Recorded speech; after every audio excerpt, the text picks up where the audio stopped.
తెలంగాణ కేసీఆర్ గారి నాయకత్వం, కేసీఆర్ గారి నాయకత్వం, కేటీఆర్ గారి నాయకత్వం, కేటీఆర్ గారి నాయకత్వం.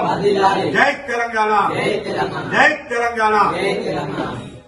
ఈ కాంగ్రెస్ రాష్ట్ర ప్రభుత్వం విద్యార్థులకు రావాల్సిన దాదాపు 10,000 కోట్ల రూపాయలు బకాయి ఉండడం జరిగింది.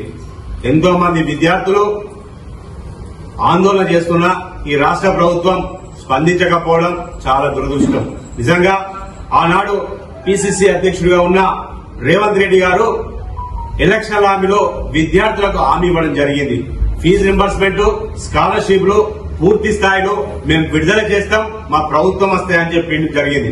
ఆ విద్యార్థులు నమ్మి ఓట్లు వేస్తే ఇప్పుడు 22 నెలలు గడుస్తున్నా విద్యార్థులు మోసం చేయడం జరిగింది.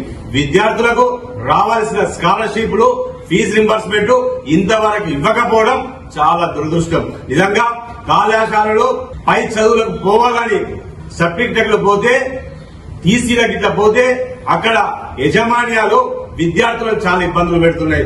విద్యార్థులు యజమానులు కూడా ఈ రోజు కాంగ్రెస్ ప్రభుత్వంలో ఈ రోజు కళాశాలలు బంద్ చేసే పరిస్థితి తీసుకొచ్చిన ఘనత అంటే కాంగ్రెస్ ప్రభుత్వంది. నిజంగా ఆనాడు కాంగ్రెస్ ప్రభుత్వం ఇప్పటికీ విద్యార్థులను, పేద విద్యార్థులకు విద్యను దూరం చేసే ఆలోచనే ఉందని సందర్భంగా తెలియడం జరుగుతుంది. నిజంగా ఆనాడు కేసీఆర్ గారి నాయకత్వంలో, కేసీఆర్ గారు ప్రభుత్వంలో కరోనా టైంలో కూడా ఫీజు రింబర్స్మెంట్, స్కాలర్షిప్లు ఇచ్చిన ఘనత అంటే మా కేసీఆర్ గారిది.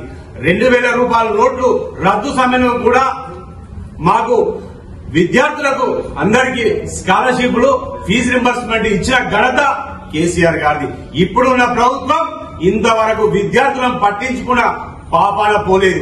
ఏమనంటే విద్యార్థులకు పైసలు లేవనడం చాలా సిగ్గుచేటని ఈ సందర్భంగా తెలియడం జరుగుతుంది. విద్యార్థుల భవిష్యత్తుతో చెలగాటమాడుతున్న కాంగ్రెస్ ప్రభుత్వం నిజంగా రానున్న రోజుల్లో విద్యార్థుల సత్యేంటో ఖచ్చితంగా ఈ కాంగ్రెస్ ప్రభుత్వానికి, ముఖ్యమంత్రి మన రేవంత్ రెడ్డి గారికి ఖచ్చితంగా తెలియజేస్తామని ఈ సందర్భంగా తెలియడం జరుగుతుంది.